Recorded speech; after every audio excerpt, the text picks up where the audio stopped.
9 jam arus transportasi Jalan Nasional Tangse Mane Pidi lumpuh akibat longsor. Namun kini arus transportasi jalan menuju ke Melaboh Aceh Barat itu telah normal kembali.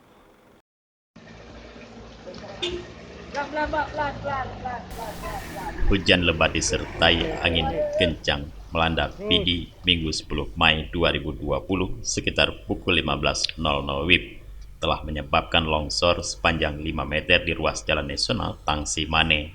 Lokasi tanah longsor terjadi di kilometer 20 Jalan Mendaki setelah Cot Kuala Tangse, tepatnya di Dusun Blang Jambomi, Kecamatan Mane.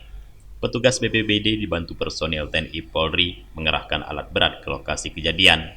Dalam kondisi hujan lebat, petugas membersihkan tumpukan tanah bercampur batu di lokasi longsor.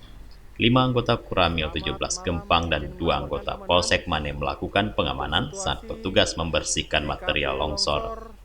Kapolres Pidi AKBP Andi NS Regar SIK dalam rilisnya kepada media mengatakan arus transportasi di ruas jalan Tangse Mane telah normal kembali sekitar pukul 00.30 WIB. Kepada warga dihimbau untuk lebih berhati-hati saat melintas di jalan Tangse Melaboh yang rawan terjadi longsor karena saat ini curah hujan sangat tinggi.